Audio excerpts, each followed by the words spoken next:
quiet, numbskulls. I'm broadcasting. You're listening to the podcast, So There I Was. It's how all great aviation tales begin. This is episode 55 with Kam. 55. That Hard to believe. It doesn't seem right. And what a great interview Kam was. This was a lot of fun, yeah. Reached out to us through email, and it turns out he spent a few years as an American Airlines pilot, but is also a very talented author, and he wrote the book Highwire, which is this week's show title, obviously. Fun book to read.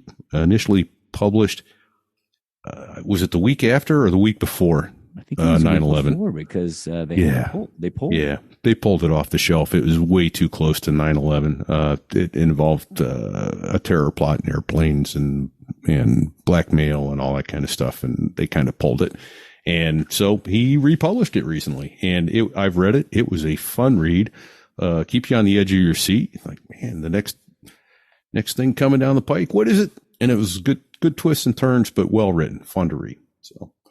And he has an amazing story himself, just a personal story on how he got to the United States and how he became a pilot. And he had some pretty amazing flying stories to boot. Yeah. Born in Iran, taken to India as a young teenager, left in a boarding school. He and his brothers made it to England, then made it to the United States to go to university. And he had a friend at work who took him for an airplane ride. And the rest, as they say, is history. He had an absolute ball doing that.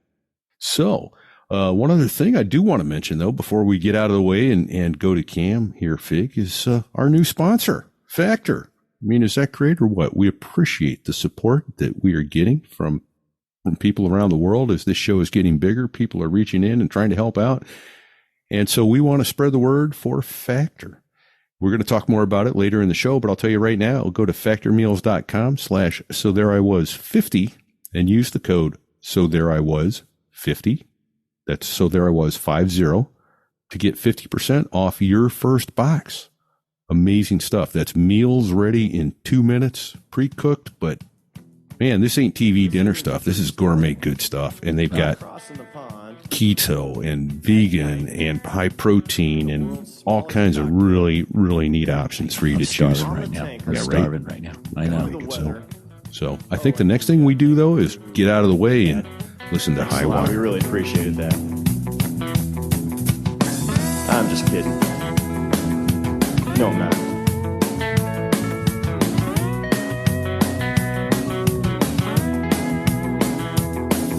Well, there I was, crossing the pond, and you could see that I wasn't exactly fun. So there I was, Teterboro, New Jersey, at the airport. One of the older Learjet versions. Happened to be Frank Sinatra's airplane. Big Lady Barbara in the front of it. Nice. We come in about an hour before the flight, do the pre-flight, and I'm looking at oxygen, and oxygen is right at 0. Oh, so I get a hold of maintenance. It was a company that was, out of Long Beach, and I called the guys up, and they said, "Guys, we got oxygen at 0. We got to get it serviced. Guys are on our way out there." He said, "No, you got to fly the airplane. You got to bring it all the way out here. It's 0 oxygen." So you got to be kidding me. It's a Lear. We're going to go at 37,000 feet going back out there. no. He said, "You bring that Learjet and you grab them and you bring them out here, or you're fired where you stand." And like a complete dipshit, I flew the airplane with 0 oxygen and brought it to Long Beach because I was looking for work and it was hard to get, and oh my scared gosh. the crap out of me. Well, so there I was. Wow. Well, welcome to So There I Was. This is Fig, and I am actually out of the woods from Turkey almost killing expedition. And where are you, my co-horse repeat? I'm home again tonight for almost 48 more hours. Then I'm off to Europe. Glad to be home for the ending my vacation. And what you just heard there was the first of many funny, good stories, I'm sure, coming up from our guest tonight, author, retired American captain, Kam Majd. And he is the author of Highwire, coming out, going to hit one of Amazon's #1 bestsellers next week. And we are excited to have you with us, Kam. Welcome aboard. Yeah, welcome aboard, Kam. Thanks, guys. Thanks for having me. This is great. So you've got quite the history. Go at some of it pre-show. So let's just hop right into that. Usually we ask, how do you get into aviation? But you were not born in the United States. So I'm going to ask, how did you get to the United States? Give us a little background there and tell us about your travels and travails, if you would. There was lots of that. I was born in Iran. I lived there for the first 13 years of my life. And then went to India. My father took me and a couple of brothers and kind of dropped us off. And so we were there for about 3.5, 4 years. Went to school, boarding school, kind of learned the languages, learned English, learned a little bit of, how to speak Indian. And then went over to England in 1974, lived there in London for a year. Tried to get to the United States. It was not as easy as one would have hoped. It took 11 tries, but on the 11th try, they finally said, screw it. We better give these guys a visa or they're never going to leave us alone. Right on. And got a visa for myself and 2 brothers and gave up everything we had out there in, 16 hours. Wow. And was on a, Pan Am flight from London to Dulles the very next day. So dropped off in India at the age of 13. That's special. Wow. That took boarding school. Yeah, boarding school. That tells me it took some real perseverance and a vision on your part. What point did you go, I've got to get there? This is not for me. I want to get there. It was kind of an instinctual thing here all your life. You're looking for something bigger and better to do all your life. As far as coming to the United States, it was a dream. It wasn't my dream. It was everybody's dream. We sat there and I was watching Popeye in black and white and there were neighbors' TV when I was 4 years old, 5 years old, and watching American football. And it's a world of curiosity. It's a world of excitement, color, all the things that was, absent. So are you telling me that Popeye speaks Farsi? Oh yeah. And that's the whole shebang. Yeah. And it's amazing. Yeah, you can still get a burger on Pay-U next Tuesday. That's very cool. Oh, that's awesome. So you got to the States. Sounds like you're about 17, 18 years old. I was 17 years old. I finished high school. I got here in December of 1974 and went right into high school. I only had about 3 months of the 12th grade to finish before, went into, January. And I think by, April or May, school was over. So that was my introduction to America, was last, 4 months of high school in Arlington, Texas. And just, of course, went through that it wasn't very difficult at that point because the level of education, overseas was just different. What you were studying in India and in England was just, when it came to a lot of things other than, say history. So, the math, literature, some of the other stuff. It wasn't a very difficult transition. Of your peers when you got to the United States. Unfortunately, yes, I think in a way. So everybody was asking, how are you going to get through high school? Are you going to get through the finals? And I just looked at the books and said, we'll match. And you got through it. But again, America's America. It still doesn't matter what the education or anything like that. It's still, when it comes to colleges, universities, the top 6 or 8 best ones in the world are all here. But anyhow, that was it. So I went to college across the street, UT Arlington. Just got restaurant jobs. Got a job at TGI Fridays back then. There was only one. And Greenville Avenue in Dallas. That was the original one. And worked my way behind a bar, became a bar back and a bartender. And a cold wintry day, a fellow bartender got his pilot's license. And he said, Kam, you want to go out on a flight? And I couldn't believe that he's asking me to get on an airplane. To me, an airplane was an airplane. I mean, you don't just get up and go. That was my first, pure introduction. So grabbed me up. He took me in a little Cessna and we went up at Redbird Airport. Just did a couple of touch and goes. And I said, this is it. This is what I want to do the rest of my life. Use tip money and learn how to fly. And I would go back years and decades later and I would meet that same bartender, actually Morgan Winans. Morgan, if you can hear this, thank you for getting me into the field. Morgan I would go, what are you doing here, dude? You're the one that got me into this. You got to go out. And he wouldn't. An interesting thing is, fast forward 30 years, I'm at the end of a jet bridge in Honolulu, getting ready to pick up an airplane. And it's a Czech airman bringing the airplane in from somewhere. You do the normal thing, ask for the rides and the paperwork and all of that. And we were doing all that. And as I'm talking to the Czech airman, there's a tall guy about 20 feet away, and he's staring down at us. And I'm talking to this guy, very aware of these other set of eyes that are staring at me. And then, the guy takes a couple more steps forward, staring again, and a couple more steps still. He's right on my shoulder here. He's staring right dead ahead in my face. It's looking right at me.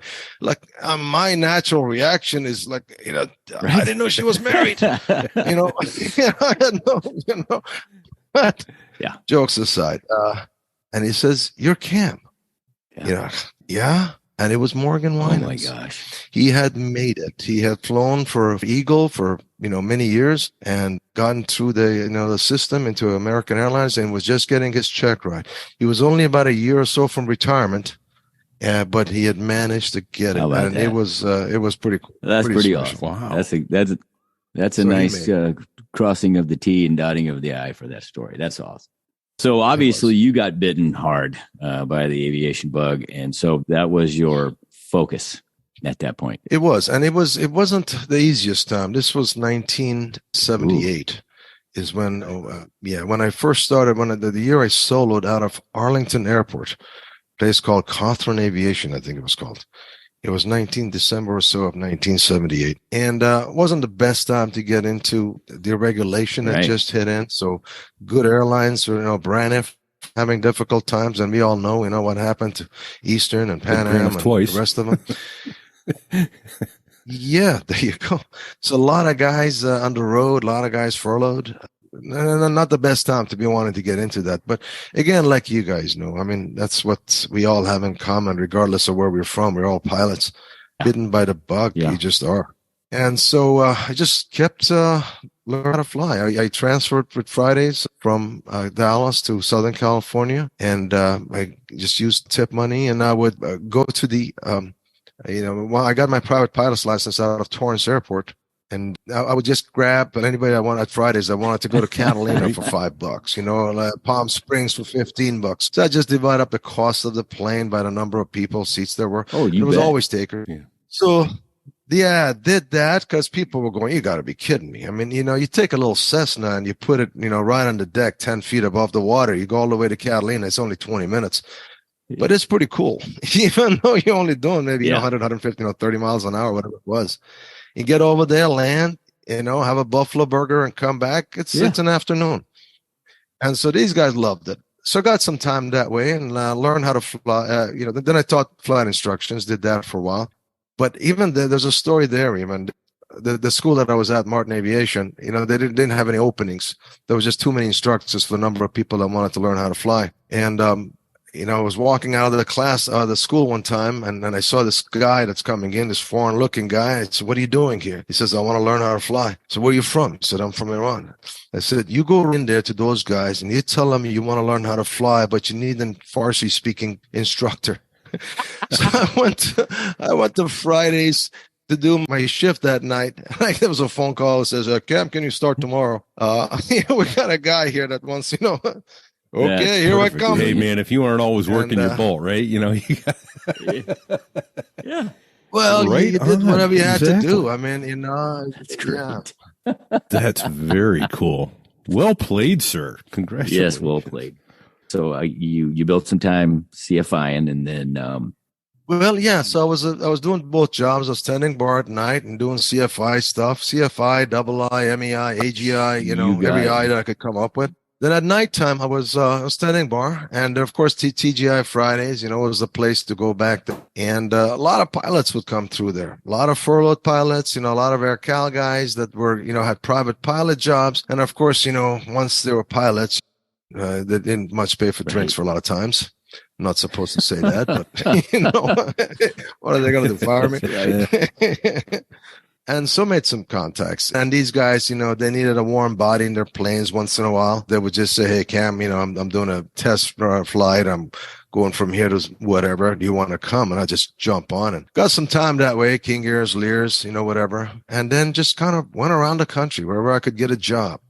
Like most of us did. I mean, if you guys did military, God bless you. You went through the hard courses and you got all the training and all of that. But general aviation, especially back then, I mean, you did whatever you had to do to get hours and then to get heavier equipment, bigger planes, jet time, whatever. So there was a lot of that going on. Went around the country wherever I could get a job. 3 months here, 6 months there. Ended up eventually out of Van Nuys flying Learjets. When the time came to do that, I was, again, just as the warm body sitting in the right seat for Lear 135 operation, just kind of a charter operation. They lost one of their captains. So I went into the owner's office at the point, and I said to him, give me 5 hours of time in the left seat with, one of your pilots that I have out here, and then put me up with the hardest check airman that you want. And if I pass, then make me your lowest paid captain and work me harder than anybody can.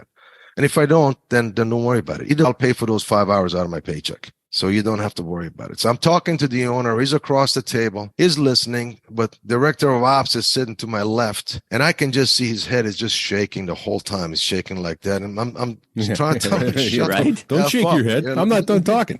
Let me do my thing. Yeah. This is hard enough as it is, dude. Right? So the owner tells me, I'll let you know my decision. Calls me up that night, says, if you're crazy enough to do this, I'm okay with it. Okay. So I get 5 hours. I get a check. You put me up with a check him, and I pass. And I'm now the lowest paid captain. But they take the thing to the insurance company, and the insurance guy goes, what did you do? Says, you gave the guy 5 hours of training. Now you want us to insure him and you? What are you, nuts? So at that point, everybody was committed. So they ended up, after all of this is over, after I'm the captain, they send me for a 2 week at Simu flight at DFW airport, 2 full weeks, full school. Which was like, couldn't we have just done this to begin with? Yeah. Because it's a jet, you have to get what's called a type rating in the airplane. It's not, and that's not a simple thing. You have to know systems cold, inside and out. That's a big deal. So, and training's expensive. Yes, it is. So that was a commitment. it was. That's a great story. Oh my gosh. Now, is this the outfit you were with when you were flying? Were you in Teterboro with no oxygen? From Teterboro to the West Coast. No. This was National Jet Charter. It was a good outfit. It was a lot of work. But the other outfit, and I probably shouldn't mention their name. It was out of Long Beach, the other place where the guy said, "Get on the plane, come over here. You're fired where you stand." And like a dumb shit, I did exactly what I was told. But I still remember it. And 40 years have passed. You lived to fight another day, and you learned a lesson. And oh man, that was a bad position to be in. Right? Terrible. There were no jobs. There were literally no jobs. I couldn't fly, couldn't tow banners for $7 an hour. I ended up, eventually I got this job flying a Navajo between Orange County and LAX. What? Talk about ridiculous. This outfit had a chief pilot. Again, I don't mention names or anything, but imagine one passenger. I don't know, Navajo, I don't know if you guys know, it's like 8 seats or something like that. You go in, you load up the guy's bag. We sit over here, and on my training flight, the guy that's training was 2 pilots. There was director of operations, which was the other gentleman, and then I was the only pilot. So I'm in the left seat, he's in the right seat, and he turns around, and we have one passenger in the airplane. One single passenger is sitting behind me in one of 8 seats. And he turns around and he starts briefing this guy as if he's briefing in a 747. And he says, well, in the event of decompression, going, dude, we're going to like 1,500 feet. They got elevators that are taller than this. What decompression? Yeah, we're not even pressurized. So he says the whole thing here, and he just, well, we don't have any oxygen, but I'm thinking, it's just embarrassing. A job was paying $10 an hour or something like that. We go to LAX, and it's his leg. He lands the plane, and it's just, he greases it on. I mean, it's a beautiful landing. I'm going, there's no way in heck I can do this. So he lands it, and we're just rolling down, 25 left. And he just turns around and says, sorry. I'm going, oh shit, this guy's sorry for this. I am in deep trouble. Next one, about, I don't know, 2 or 3 landings later, it comes in and just bounces it all over the place. I mean, we had like 4 or 5 landings out of that one. Like, what? No apologies for this one? You're just sorry for this other one. Anyhow, a lot of stories like that. Wow. But so I didn't have the luck, the opportunity to fly some of the great airplanes that you guys did in the military. But yeah, but you got a lot more character now. It was see. Well, I don't know. Let's go with that. But So hey, I want to just back up for a second. We do have non-aviation listeners, and so would you just describe what it's a Piper Navajo, right? It's a piston-driven twin-engine small airplane with 8 seats, right? Yes, flying into seats. LAX. And it's one. Right. It's funny. You go down LAX, on that second floor, you see Delta, American, United, and then you'll have the name of this little airline with 1 airplane and 2 pilots. So if it was, there we were. And it was Orange County to LAX, which if you had to drive, it was what, 40-minute drive? 40-minute drive. It's a 7 or 8 minute flight in your Navajo, or maybe 10. Yeah, but half the time they would say, because they don't want you there. They really don't have time for little airplanes. So the guy would say, as you get into LAX, they go, you see that high school next to you on your left? Yeah. So just circle over it till I tell you. Yeah. Well, what do you mean? So there you would be 1, 2, 3, 5, 10 turns. Burn some gas till I can make a now hole we can for you, squeeze I guess, it. there. Yeah. Oh man. That's right. So it wasn't 8 or 10 minutes. I mean, it took 20, 25 to get there, and it was a job, and it paid $10 an hour. Wow. And so I can only assume that people that your passengers were avoiding, they live closer to Orange County and they didn't want the drive. So they would take your flights to LAX to catch a jet going to wherever. Yeah, it did. It was the connecting flight, but back then, I mean, it wasn't like passengers, I don't think we ever got plural on any of the legs with it. Now, did you ever let them fly? Did you do cargo flying at all, to build time? I did a very brief time here. I mean, some of the bigger airlines on the East Coast, there was a lot of Learjet time. So, and then we'd fly whatever they gave us. But one of my, and there I was stories, listen, we've all had those. I've got 5 times in my whole career where I really wish I was on the ground, but one of them was a cargo flight. 39,000 feet in a Lear, early model, 23, 24 series. And I don't know if you guys are familiar with Learjet at all. They have a backup pressurization system. It's got a little cherry pick where you get to open and close the outflow valve. The Southfield, what I was a part of, was really just shady maintenance operation. The primary system didn't work, so they had us use the standby system the entire time. When you climb up, close the outflow valves, you're going down, you open the outflow valves using the cherry pick. You just beat up on your ears a little bit, but other than that, we managed it. And again, it's a job. You do whatever the heck the job was. It wasn't like now where people pay you to become an airline pilot. Yeah. This you really have to work to get a job. And so we're at 39,000 feet, middle of the night, 2 a.m. I'm FO, and there's a captain out there in the left seat, and the outflow valve just lets loose. The secondary system just lets loose, opens wide up, and you get full-fledged explosive decompression. The whole thing, the noise, the crystallization of the moisture. Of course, you reach for your oxygen, but thankfully we had oxygen, but you can't don them, you can't put them on your head, anything like that. None of the stuff works. You're kind of holding it with one hand on your face, as we dive down to the deck, get down to 10,000 feet. And I'm looking over here, the captain is his hands are just shaking. And back then, was smoking, obviously, and he was a smoker. So I just took the plane and said, dude, light one up right now. We need to relax. We got to get this thing down. And of course, none of the cargo in the back was tied down. So in the explosive decompression, as you got whatever it was, 15 degrees nose deck and nose down deck, all of that cargo went against the door, just slid against the door. So we come down, we land in Kansas City. Yeah. Of course, we can't get out of the airport. All the cargo is jammed your door shut. Oh my God. No. Oh, that's right. They got to go open the door from outside, pull the cargo out, pull us out so we can go down and clean up our underwear. Oh my gosh! So I'm assuming Kansas City was the closest when this whole thing went down. It is. We were right over it. I think it was 2 a.m. Of course, all the cargo back then was, we were based out of Kenosha, Wisconsin. A lot of car parts over there. And you just take those car parts and take them wherever. And of course, it's just, again, fly by night, operation here. Middle of the night, you went out, you fueled your own airplanes. This was December, January, February. Probably putting in, 500 gallons in the Learjet wingtips, at 2 a.m. Was that a gravity feed? It was just like a filling station type, or was it a pressure feed? No, that was it. It was a gas station. You pulled your car up to the edge of the wingtip, you grabbed the thing and you shoved it down, and it was just, it felt like it fits your car. But we would do it, one guy would be out there for about 30 seconds. And the other guy's in the car with max seat. The car is parked right next to the wingtip. Then you switch after 30 seconds. The other guy goes in and you go in and you do that. 5 below with a 20-knot wind, holding that metal nozzle starts to get a little dimple.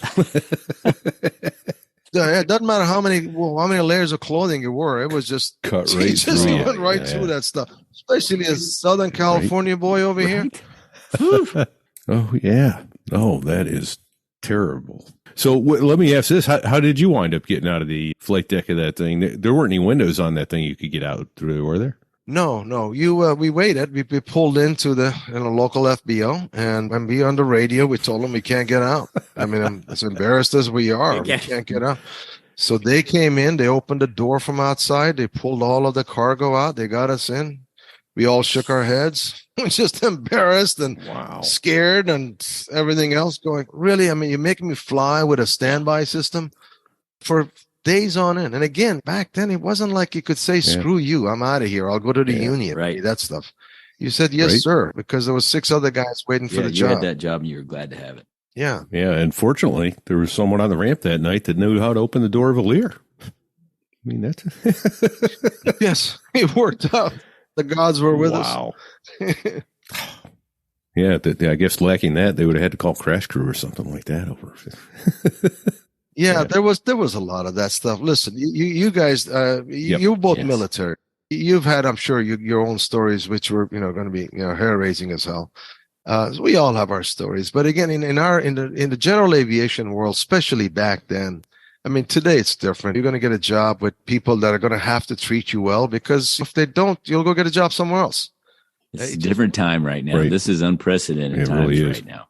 Yeah, they've been talking pilot shortage for the 40 some odd years that I've been around. And I never saw it till just now. But I'm looking at this. So many good buddies of mine, they're all retired like me. They hired everybody in the early and mid 80s. Now they got everybody retires, and all at the same time. Bring them on at the same time, they leave at the same time. Right. So that's what's going. Obviously, that's what's going on. But to this extent, I mean, I had never seen it. I had never thought this would come, but kind of thrilled that it has. We are in a truly unprecedented time. It is good for the younger generation, for the aviation, no doubt about it. Yeah. So. It's amazing. People ask me all the time, is it safe? Is it, because you got a lot of young people out there in the cockpit. And my answer is, invariably, safe. It's safe because, listen, we all work for major airlines, and we know what the training is like, and we know what the proficiency is like, and we know what, if somebody's not ready, they don't beat you up, and they just make you go back and do it again and again until you're ready. And if you're not ready, in a very, very rare case, then they'll find something else for you to do. But almost always they train you to the point where you're good and you're comfortable. That's one of the things that are just wonderful. I mean, looking at the safety records of these airlines. I mean, just where we are compared to where we were not long ago. It's pretty amazing. And just the way the training went at American Airlines, the difference that I saw in the 35 years I was there, was day and night. Right. And I don't think anybody isn't on it anymore now. There's a thing called ASAP, right? American was one of the first ones to go to that, right? When I left, ASAP was very much a thing. So that took over the NASA, deal. And for the listeners that don't know what that is, ASAP is Aviation Safety Action Program. And the airlines have, I believe, that whereas not just the airlines, the military is doing it as well. And there's some corporate aviation, the charter groups that are doing it. And the best way to describe it is if you punish a mistake, then the only errors you will discover are those that can't be covered up. And the ASAP program has been designed to give forgiveness in exchange for full disclosure. So when something bad happened, you came forward and said, well, this is what we were thinking. This is what we saw. This is what we heard. So in the old days, the pilots used to clam up because you're going to get some time on the beach. Yeah. But not anymore. You give full disclosure. And as a result of that, as long as it wasn't what they call willful disregard, there's 5 big things: drugs and alcohol involved, criminal intent, that kind of stuff.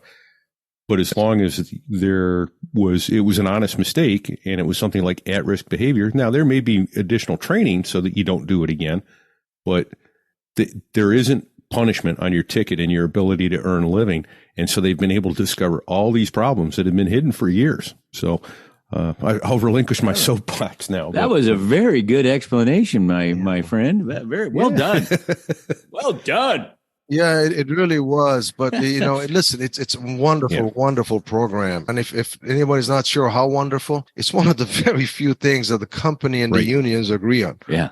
It's that wonderful because it really does, has made things so much better. I mean, that's why I believe that's why we're in the safest period in commercial aviation history. The rates have plummeted. The rates of accidents and deaths have plummeted. And that's a beautiful thing. Well, here's a couple of quick stats here in regard to that. So I'm doing a lot of interviews here, and in that process, I kind of got an opportunity to read up a little bit on this.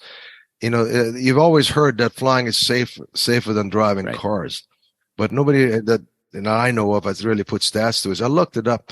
If you get, you want to go get in your car, go get a gallon of milk, your chances of getting into a serious accident are about 1 in 5,000. If you're going to go get on an airplane, go from A to B, your chances of getting into a serious accident is 1 in 11 million. And then there's some other weird statistic added to that, and I don't remember exactly what the number is, but it's like your odds of dying in that accident that you just talked about, your 1 in 11 million, your odds of dying are less than half, well below half. So things are going to happen, but of course everything is always sensationalized on the news, right? Airplane comes out of the sky and people die. And of course, that's all on the news for days and days and days. That's why everyone's terrified of it. But because you're helpless in the back. That is what it is. Okay. Well, this is a wonderful path to wander down. Yeah. Let's get back to, hey, so I would like to ask Kam when did you start your airline career? I'm assuming maybe you didn't go right to the major airline. Did you go to a regional first, or how'd that work?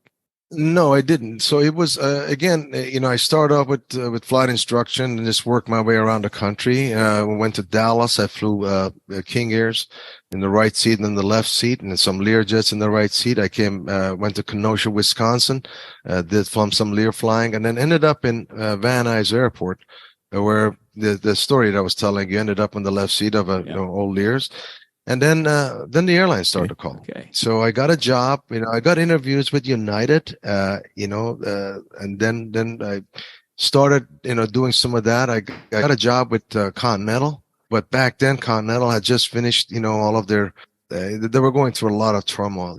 Oh yeah, they had a big strike in the mid '80s. Just going through a strike, and they had a strike. They had scabs and all of this stuff that was happening. It wasn't. My eye was just on American the whole time. So I went in. I put my stuff in, and I got a chance to go through the interview process. I had 2 interviews. Then I got rejected, and I go, oh my God, that's the end of that, because a lot of people got rejected. And I found out I wanted to dig into it and see why I got rejected. And it turns out that I got rejected because I had 2 tickets. I was living in Texas. I left Texas to come to California, and I got 2 speeding tickets within 30 minutes of each other. And it really pissed me off. And I Tell said, me it wasn't the same cop. I'm never going to. Oh, you didn't pay him. I'm never. Yeah, right. Inside, just on 2 sides of El Paso. And I said, I'm never coming back. And, and I they both went to warrants for my arrest. Oh, a speeding ticket. Those 2 speeding tickets cost me 2 years of seniority. Gosh. So I corrected them. I went back pleading with my, hat in my hand, and they said, okay, well, come back again. And so they did all 3 rounds over again. And and it was great. So I went there 5 visits, and my last visit, was a captain's review board, where you drop in your logbooks in the morning and you don't see them. Pete, I think I told you this story here. It's one of the moments. It was a defining moment in my aviation career. I walked into, it's the very last thing that you do after 5 visits, probably total of, 8 or 9 days of interviews and testing, everything else. I walked in, and these guys have had my logbooks. They've been looking at all my licenses, everything. And 2 gentlemen sitting out there. And the guy looks at my name, and it's, Kam Majd, and it just doesn't sound, it's not John Smith, And he says, "Where you from?" And this was, mid 80s, 86, 1986. And not as popular a time to be around. You're from Iran. No, like every time we were, axis of evil for 6 months, we all became Persians. Yeah. And so we were out there, and this guy's looking at my stuff, and he says, "Where you from?" And to me, it was, I want to be in a place that I either belong or a place that I don't belong. So I was just straightforward. I was born in Iran. Here I am. So I told the guy that, I don't know if he noticed something in my voice, in my behavior, something, but he just turns around, this old guy, and says, "Son, I couldn't give a crap where you're from. All I care about is what kind of pilot you are." And when I heard that, I said, "I am home." Nice. Absolutely. I have arrived. I am home. Yeah. It was truly a defining moment in my life, and one that I'll never forget. That's awesome. So that was in 1986. That's awesome. And you flew what models of airplanes at American? Everything American had. The first 5 years, I went through 5 airplanes. In the next 30 years, I went through 3. First, you're excited, you want to do everything. I did engineer on the stuff, 7.2 DC-10. And then I did FO and everything else, Super 80, DC-10, 7.6, triple. And then I did left seat on all the buses and the 777, and punched out on the big one. Hey, Fig, have you heard about Factor? It's America's #1 ready-to-eat meal kit. They deliver these amazing meals straight to your door. Oh, really? That could be a game changer for us pilots, constantly on the go and all. Absolutely. And during the prime spring season, when we need convenient meals to fuel us for our flights, Factor can be a lifesaver. No more worrying about finding wholesome food when we're in a hurry. I couldn't agree more. With Factor, we can skip the grocery store, skip the chopping, the prepping, and have so much time. Just imagine the convenience of having ready-to-eat meals. And the best part is that their meals are fresh, never frozen, and ready in just 2 minutes. No need to sacrifice taste or quality when we're pressed for time. That's true. Plus, they offer different options to cater to our dietary needs and goals. If we're watching our calorie intake, they have calorie smart meals with around or less than 550 calories per serving. And for those days when we need an extra boost of energy, their Protein Plus meals with 30 grams of protein or more per serving will come in handy. It's perfect for keeping us alert and focused during our flights. Absolutely, repeat. With Factor's diverse menu, we don't get bored either. They have options that fit different lifestyles, including keto, vegan, plus veggie and more.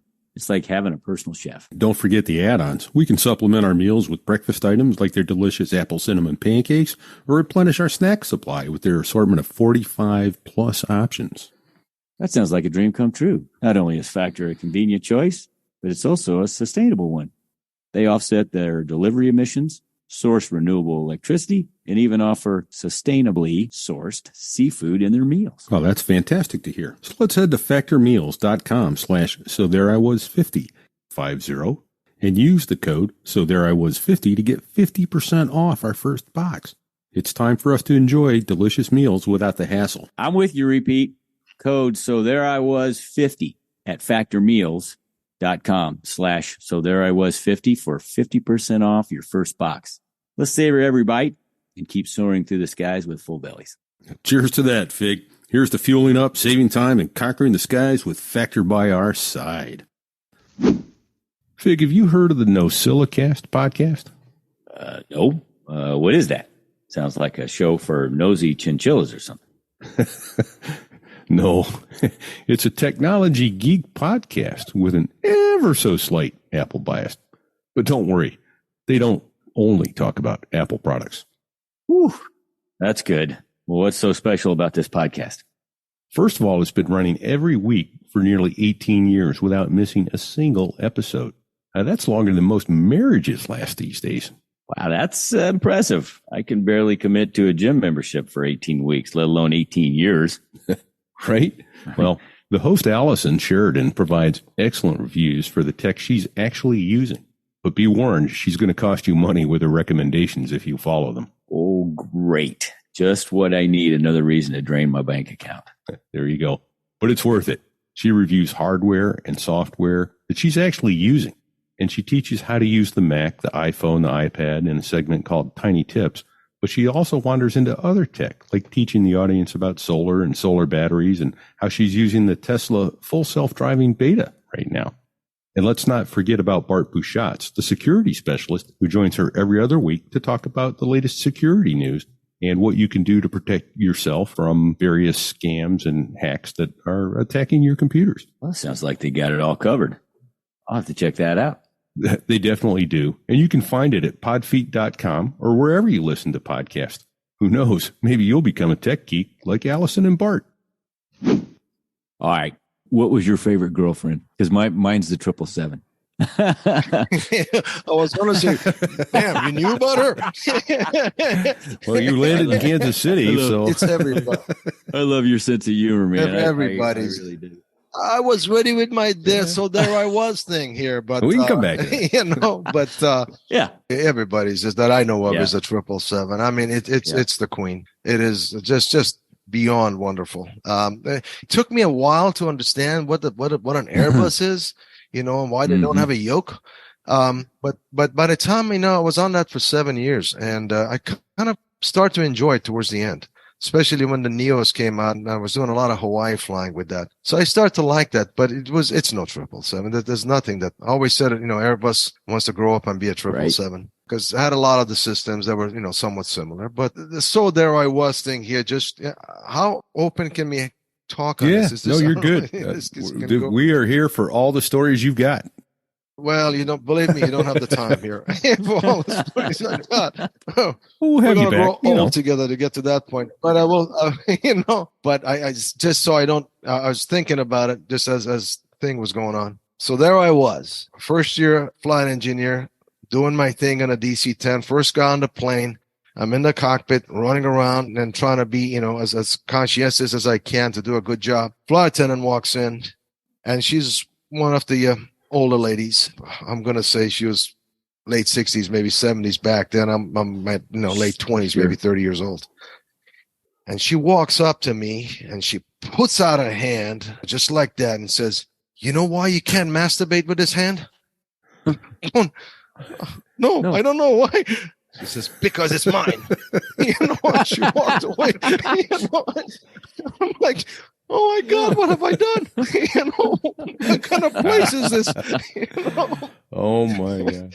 So talk about things that stays with you 35 years later. Oh, yeah. Man. Well, she could smell the green on you, so that was her thing, right?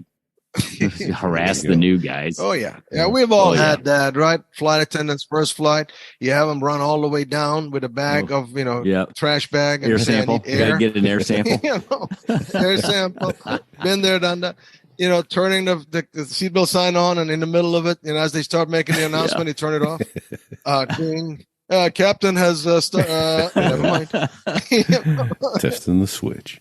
Yeah. You don't get to do that on cargo flights. You're down here going. We're flying, ladies and gentlemen. We overcame. We had a guy that did that. Actually, did that. I was on the plane. So, ladies and gentlemen, we're flying over Kansas. Kansas is a dry state. Please, you have to put away all your drinks. So people, putting away their alcohol. Just kidding. Perfect. So you got to do something here. We got all those miles to go. Well, yeah. I have several questions, but I don't want to go too far off script. How are we doing on our time wise?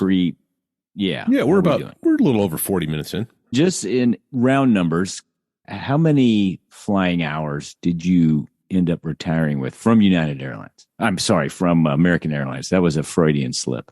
Yeah, I didn't. My total hours at the end was just under 20. Under 20,000 hours. How about that? Yeah, but I did not fly as much as a lot of other people did. But that also included the 5,000 or so hours that I brought when I started with American. So yeah, I didn't fly, as much as many other people. it would have been significantly more, but it was still a lot. Well, of you had other interests and activities, right? Which I did. There was a lot going on. Yeah. that's fairly common, actually. There are some professional airline pilots that they fly their asses off, and then there's others that enjoy the time afforded off because they have other activities or whatever, right? So, we call it the chase the money or chase the lifestyle. My first day as a new hire, there was a guy standing in the front of the room. He was about 75, 80 years old, teaching the basic indoc, and said, every one of you needs to make sure you have an outside interest, a hobby, be it fishing or basket weaving or engine repair or something. But don't make this your hobby too, because when it goes away at retirement, you will die quickly. You need to be interested in other things. Right. And right. That's good advice. Yeah. Regardless of what you do, whether you're flying or not.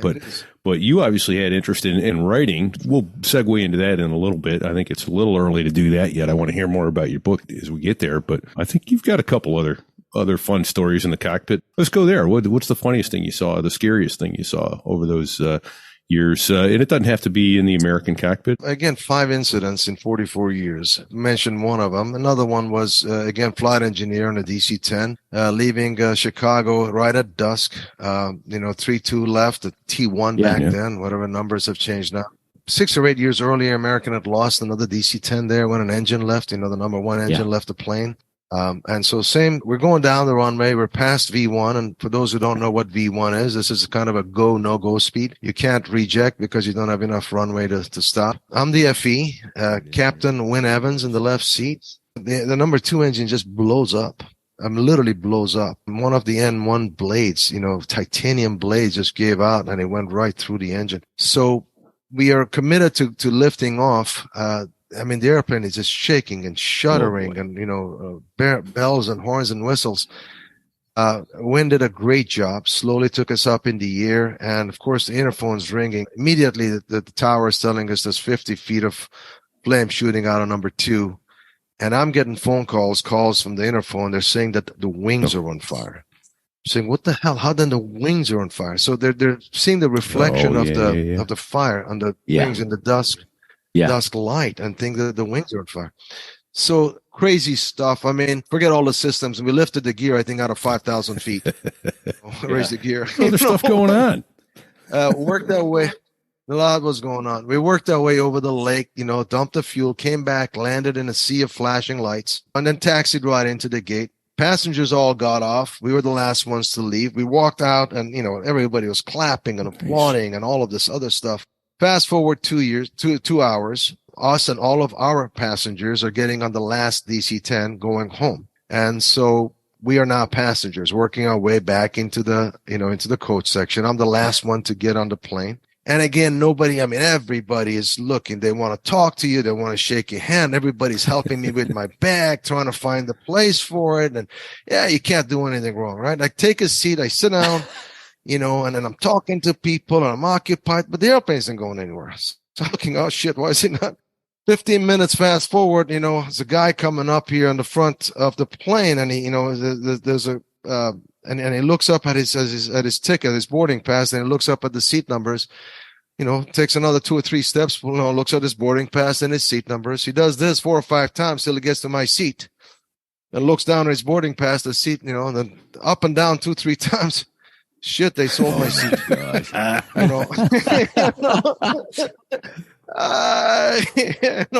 So I had to get up, try and find where my bags are because they were all over the plane, and try and get them and just embarrassingly leave the plane. So here time was over. It was time to find a hotel. You went from hero to zero in a couple hours, just like that. in minutes, I could just feel people's hearts breaking for me. It's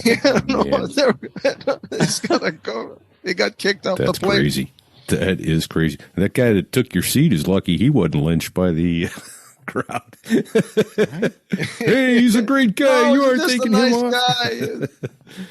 Saved our life. It was fun. There was a lot of that going on. I'm sure you guys have stories. A couple of those. Oh, yeah. I think ours are probably more tactical. My civilian airline career has been blissfully boring, and let's hope that it stays that way as I knock wood on my forehead. Good for you. I've shut down a couple engines here and there, but nothing like any other crazy passenger or hey, if there was a good crazy flight attendant story. Any crazy passenger stories? Any issues with that? That's the thing I don't have to worry about.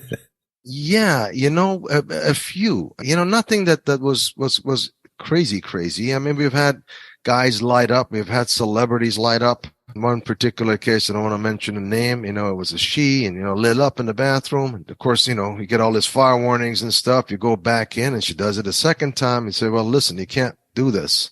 You said it's only a $10,000 fine. I'll pay the $10,000 fine. I said, no, it's not going to be a $10,000 fine. You do this again, we're landing somewhere, and somebody's coming up with a handcuff.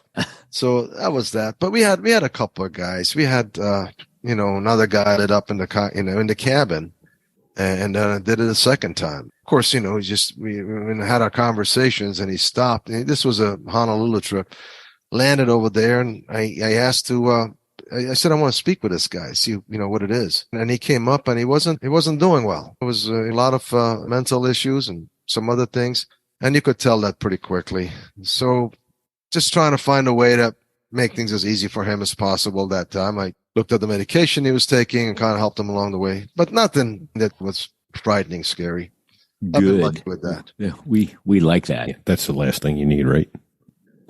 We did too. We do too. Like I always said, whether it's an engine that blows up, it's your responsibility, or you're running out of toilet paper, it's your responsibility. It's just all yours. Actually, I'm going to do a point of personal privilege and break in with one. Then my wife is a retired flight attendant, and her call sign is Sandwich Girl. There is a story there. She came out of college. She worked her last 2 years in college as a tour guide, worked another 6 or 7 years as a tour guide, and got sick of going all over the world 10, 11 months a year, gone 25 days a month, and no social life. And after many, many years of that, she went, I love the travel, but I can't keep doing this and have any kind of a social life. So I want to become a flight attendant. And she had wanted to become a flight attendant earlier, but she said, I'm going to do that. But she was making good money as a tour guide. But she goes out and goes to a open house at Logan Airport and goes through all the things. And they go, oh, great. Well, we'd love to have you down for a class date. And it's, 2 weeks from tomorrow. She's like, I've got an Australia trip next month. And they said, well, it's 2 weeks or not at all. And she goes, okay, I'll be there. And then she drove down to get rid of her job. And of course, her boss pulls out the calculator and goes, you see how much money you're giving up to go be a flight attendant? What are you, nuts? It's like, no, it's something I want to do. I'm going to go do it. And so she did. And she got based in New York. And probably her second or third trip after finishing her initial training out on her own as a new flight attendant, she's on an L-1011 and she's pushing the sandwich cart up the aisle about 3 rows and handing out food and pushing the cart up the row and handing out food. And about the 5th or 6th time she goes to do it, she said this old blue-haired woman reaches out and pulls on her skirt. She said, she pulled on my skirt so hard I thought she was going to pull it off. And she goes, Sandwich girl, you forgot me. My wife goes, oh my God. I said, well, what'd you do? She goes, well, I gave her a sandwich. I said, well, did she at least say thank you? No. She said, where's my drink? And my wife didn't miss a beat. She goes, drink boy on the other side of the cart there is going to take care of you in just a minute. She said at that point, she turned around, walked back in the galley and sat down on the jump seat for a minute and put her head in her hands and just went, I was a tour guide for 8 years. I was making great money. I've got a degree in hotel management. I've been all over the world. And I gave it all up to become a sandwich girl. But you know what her biggest mistake was? Telling me the story. Her call sign has been Sandwich Girl for 22 years. Sandwich Girl.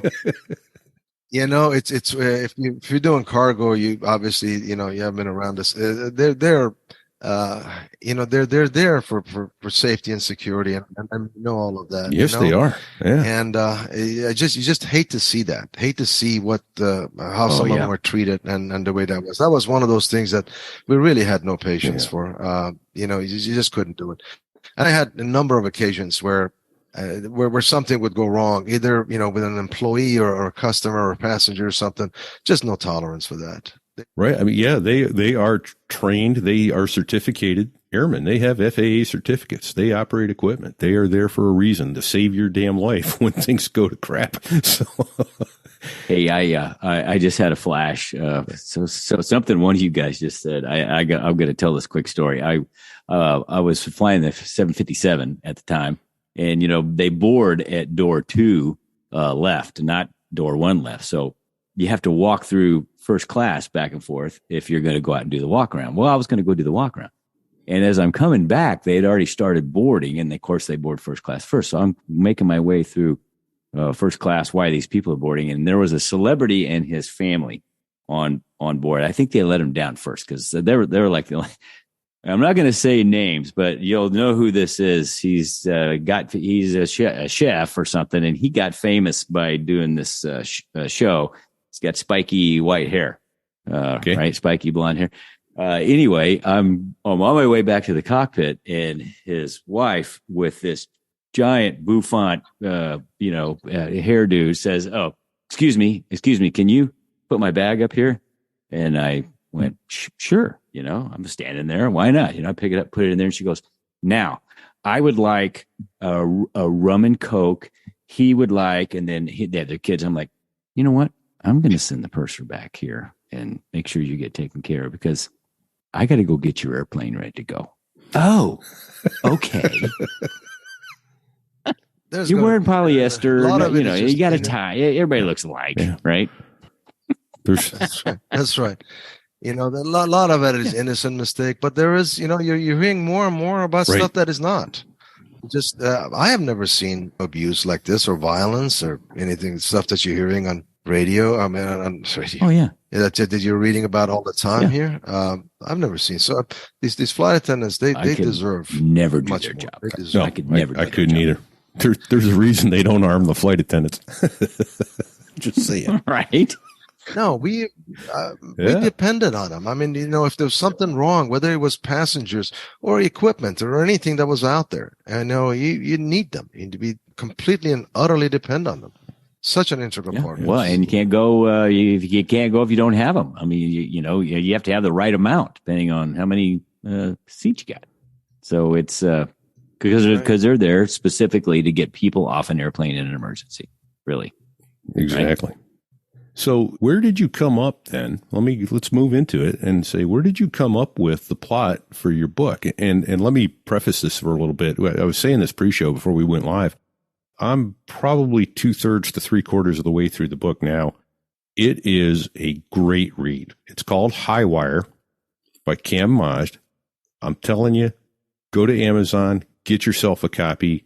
This is a great adventure / mystery / terror novel. And it is really well written. I've read a lot of books by other quote unquote famous authors that I don't consider their writing nearly as artful as this. Your writing is masterful. So how did you come up with the plot for this? Was it whilst sitting earning your 20,000 hours or somewhere else, or where'd you go? There was a lot of that. A lot of ACARS paper was wasted. Okay, notes, hang on. ACARS. Yeah, that's a new acronym. Give it to me, Fig. Automatic communication and it's Cam. What's ACARS stand for?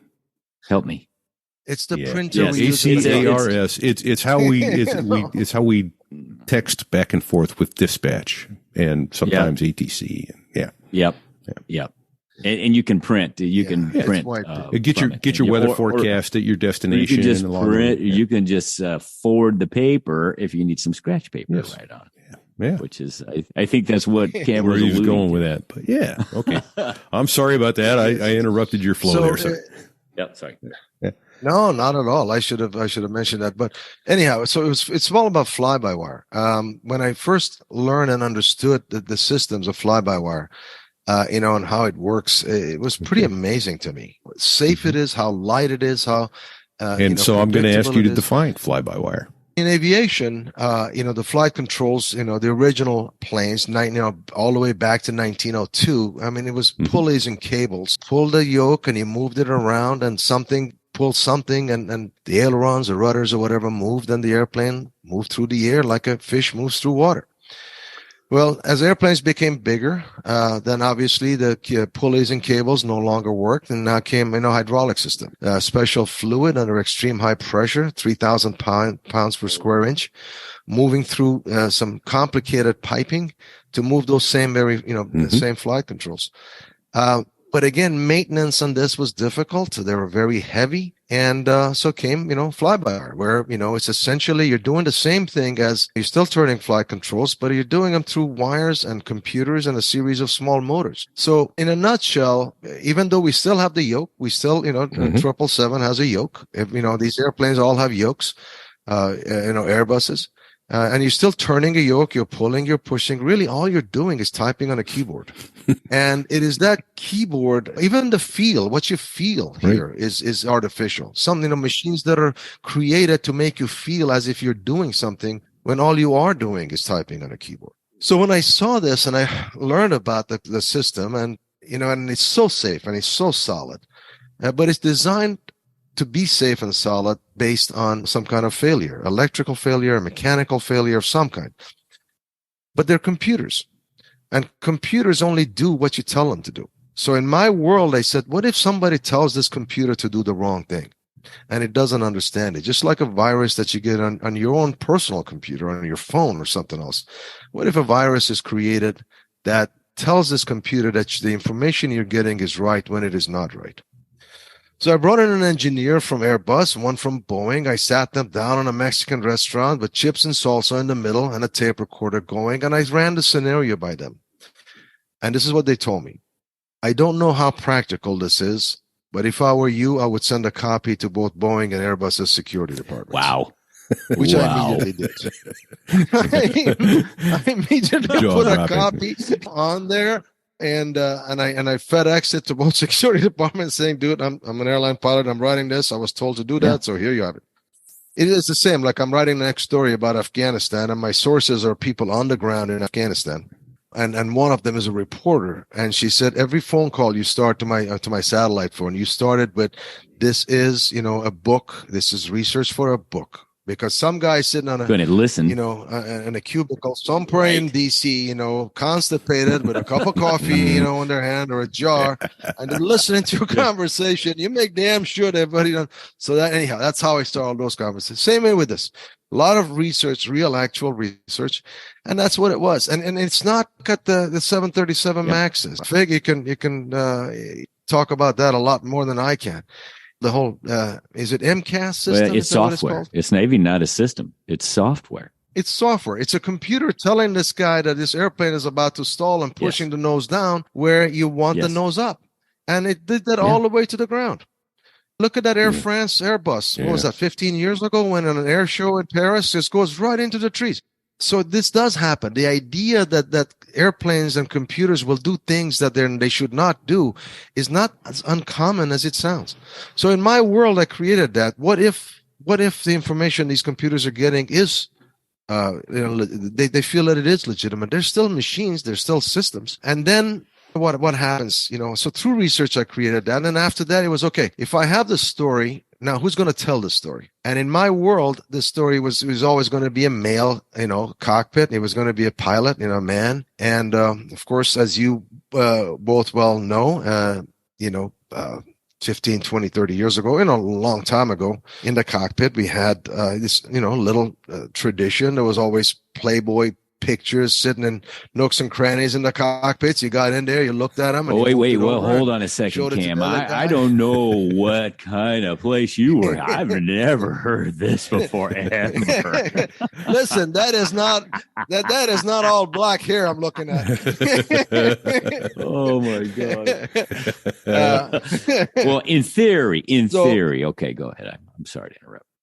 In theory, if that had happened, one night we were on a DC-10, and a flight engineer shows up. She's a female. Today, you only have 6% of the pilots in the cockpit are female. So imagine what it was 20 years ago. Oh yeah, so a lot less than that. Yeah. Female shows up. It's a girl, and we do our introduction. She's on probation, and the other guy reaches over and pulls out one of these pictures without even thinking about it. None of us were thinking about it. It was just routine. and hands it over and starts to hand it to me. And we both go, oh, shit.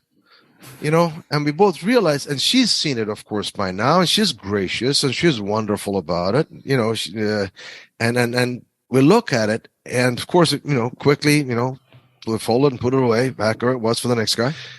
But all the way, it was an all-nighter, red eye LA to Kennedy, and all the way out there, I go, how strange is it? How weird was it for her to come into a place where, it's not normal. It's not just a male dominated. That doesn't do it justice. When, 1 or 2 out of 100 people are female, it's not male dominated. It's only men. It's a football team. Right. And how strange is it for someone? And I understood that somewhat being from Iran. I was sitting there with all this F-16 and F-18 and F-14 jocks and carrier landings. Here's a guy that was a bartender. Yeah, right. That's, camel jockey coming in here and flying airplanes. Right. And so I was a little bit familiar with not feeling, someone even not belonging, even though I always belonged. I always felt that this was home, right. And no incident ever occurred to counter that. But it's still in my mind, there was always that feeling. So by the time I landed at Kennedy, I said, man, it's gotta be a female, so that she gets the blame. She gets the blame that you crashed it because you're incompetent, because you were hired on a quota, right. Because, on and on and on. And then I made her, first generation, immigrant, because that's where, home is and right. What I was familiar with. And nice. So how long did it take you to write the book?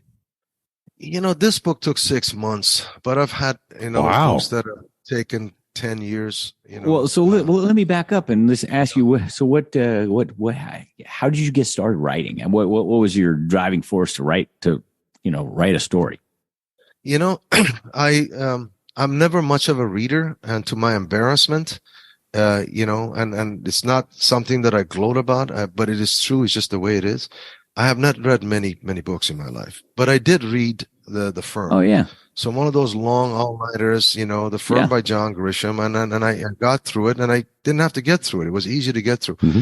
And by the time I got to the end, I was so immersed with the characters and with the writing and with just the fun of it. And I said, I think I can do this.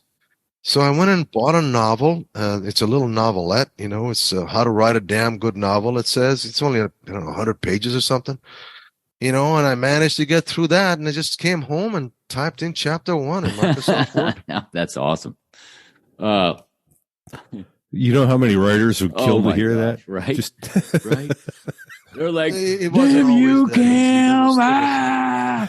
Now, listen, this other one, Silent Voices, is taking a lot longer. Well, hey, just to put you at ease, Repeat and I are both Marines, so we really don't read much either. We really like pictures. Pictures are good for us. Picture book. Making a picture book next. Exactly. Flew with a lot of Marines. Really good guys. Daryl Ashlock, if you're out there somewhere, I salute you. There you go. Good man. There you go. Oh, I often say, for someone who likes to sleep late and doesn't like to run, I went in the wrong branch of the military. What were we thinking? That just didn't work out well for me at all. So awesome. So, all right. So what's the name of your other book you're working on now? Silent Voices. It's about two sisters, two American sisters, that look alike. They're a few years apart. One is born and raised in the Northeast, knows nothing other than just life here.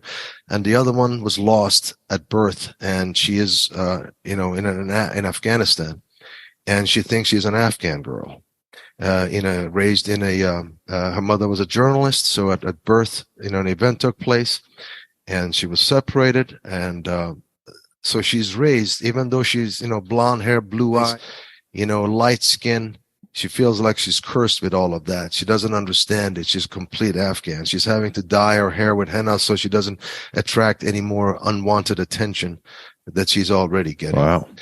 And the story takes place 30 days before the U.S. pullout, in July of 21. Okay.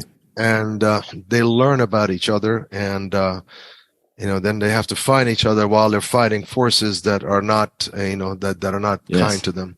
Yeah. And So there's a lot of real, underground Afghanistan, the way it was during that period of time, and in the events that take place, and when they find each other eventually, it's on a mountaintop, as forces are coming in to kill them both. Wow, when's this book going to be done? Because I want to read that one too. Right? 90 days. Okay. Oh, wow. Okay. Oh, that's awesome.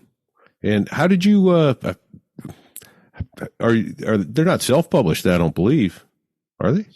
No, the first two books were published by Bantam Dell, Random House now. Okay. And Highwire was nominated for Edgar's, by the Edgar Awards. All right, I forgot to mention that. My apologies. Yeah. So what I did was, so it did the thing, and actually Highwire, original version of Highwire, was sold prior to 9/11, and the books were actually, the books were actually being sold into the bookstores on the week of 9/11. It was scheduled that way, and the original cover had an airplane that's 767 in a bank angle over New York, and big letters across the top was faster than the speed of terror. Oh my gosh. The book was sold in 2020, and it was scheduled to be sold the week of 9/11, and anyhow, they would not delay it. Yeah. Pretty much the only thing I missed was Muhammad Atta's name. Oh my gosh. And so first printing was supposed to be 244,000 copies in the U.S. alone. Of course, nothing nearly like that happened. Some people thought I had written a book in 1 week, about 9/11, and so there was some backlash towards that. So anyhow, fast forward, 10 or 15 years, I forgot about it, went about my life, did other things. And then I just reverted the rights back to myself, a while back. And so I'm putting it out there myself the second time. Okay. This time in, an audiobook version, et cetera, et cetera. Right. But I'll tell you, see, the fact that it's Random House, Bantam, that tells me, that should tell you, he's no slouch. This man can put words on paper that are compelling to read. So it's a lot of fun. So the book original release was just a victim of timing, bad, horrible timing. Yeah, but there were so many victims that were so much yes. worse than me. I mean, I wasn't going to sit there, and then feel bad. It still went to a second printing. I still got nominated for the Edgars, and it was a big event. It was wonderful to see all of that. Wonderful to be a part of all of it. But it was just the way it was. It's just one of those things. So maybe that was a poor choice of words there, Fig. But yeah, the nice save there, Cam. Well done. Yeah. Jeez. Oops. I hate when that happens. Just leave it to the dumb marine. Oh man, right? Yeah. So you guys must know each other for a while. Just a couple years now, coming up on 30 or so. So you're finishing each other's sentences. Perfect. What's your favorite one to wrap us up with then? Just a quick version here. Okay. No, take your time. The Moody Blues have been my favorite band all my life. I mean, I used to listen to them. Nice. Nights in White Satin when I was 2 years old, probably. Well, not that old, but prior to American Airlines, we're flying the main two guys that are out there, flying them for a concert someplace, and then one of the two, he's fascinated by what I'm doing, and in Learjet, I don't know if you're familiar. There's not enough. There's not the older versions anyhow. There's not enough room to stand, so you got to really just kneel on your knees. So he was kneeling on his knees for an hour. Fascinated by what we're doing. And I'm looking at this guy, geez, I've been listening to you, since I was in diapers.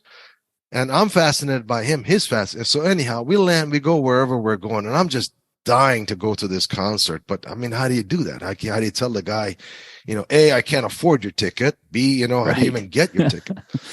So I kind of created the version somewhere in there, and I don't know how I did it. I walked up to the guy and said, man, I know, been listening to your stuff and I really would wanted to see it, but it's a shame. I think it's sold out. Sold out? Chilled out, no problem. Come here. You know, he grabs his thing from around his neck and puts it around mine. Backstage pass. So we flew these guys for a week, and I got the backstage pass. I was going. I mean, they were singing. I was so close I could touch them. Talk about, it wasn't always loads of cargo, man. It was awesome. Big. That's highlight. awesome. That is absolutely fantastic. Oh man. Makes me want to consider flying passengers, Jeez. Wow. Well, Kim, we can't thank you enough for your time. Your stories are fabulous. It's been very captivating, and I'm telling people, go get his books. You are not going to be sorry. He is quite the writer. So thank you very much for joining us. We appreciate Cam, it. if I We need also to thank somebody else, huh, Fig? Who might that be? First of all, I want to say thank you to Cam, and I really have enjoyed this. But we got to say thanks to Dave Hamilton. That's the man. Dave Hamilton, Mac Geek Gab, help us put all this together. The brains behind the tech here. I just follow what he tells me to do, and it all comes out great. So. Well, thank you guys, Pete and Fig. I have enjoyed it very much. I've done, quite a few of these here. Been trying to promote this book. You guys are fun. I can tell you that. And the way you pick up for each other and do that. I mean, we used to be special. wingmen. It's been a pleasure. But yeah, we'd fly together. Let's see who else we got to thank here. I know who it is. Oh, it's the guys that make the Air Force sound good. The Dos Gringos. That's right. The Dos Gringos. So thanks to the Dos Gringos for letting us use their music. It gives our show a little extra character. Perfect theme. The word "So There I Was" right in the middle of this song. We love it. We also have a couple quick announcements. We have now a Patreon page. So if you go to sothereiwas.us/Patreon, it will take you to our page, and you can help support us to bring this show to you every week. This is going to be show number 55 with Cam. So we're now over a year. We had a couple shows that we did, a couple weeks where we did 2 shows in 1 week. So this is our 1 year anniversary show coming up, Big. So Holy that's cow. awesome, huh? That went fast. And we've got a glossary page up there because we say terms all the time in aviation that we have no idea what it means, like ACARS. Yeah, Not one of the 3 of us know what the hell it is. I'm going to have to look at you. We know it's ACARS. It is what it is. It does what it does. So It's a printer. So we're going to have to look up what ACARS actually stands for and get it in the glossary. And if you heard other terms that you don't understand and you want them in the glossary, shoot us an email at fig@sothereiwas.us or repeat@sothereiwas.us. We're planning on a show at show number 75, how to become a pilot. So whether you're 14 or 44 or 64 and you want to fly airplanes, get some questions into us. We're going to help put a compilation to show together about what it takes to become a pilot these days. It's which is kind of a popular thing for some reason all of a sudden. Yeah. It's not easy, but boy, the rewards have been fabulous for us, and we know they will be for you too if you got any kind of drive to do that. We've had the cross-show swaps here with the No Silicast at podfeet.com and the Audio Ground School podcast, and that's over at parttimepilot.com. And of course, factormeals.com/sothereiwas50, and use the code sothereiwas50 to get 50% off our first box. I don't know. Fig, do you have any special advice for anybody between now and the next time we get together? Aircraft Communications Addressing and Reporting System, ACARS. Don't sit on the ejection handle, damn it. Right? Stay safe and check 6. Thank you. Well, there I was, crossing the pond, and you could see that I wasn't exactly fond of all the shit I was wearing on that day. Now an F-16 is cramped enough, but it's even worse with all that stuff supposed to save your life. But we knew there was no way. Cause when you're going down the North Atlantic, man, it's over. What'd the song say, Fig? It's over.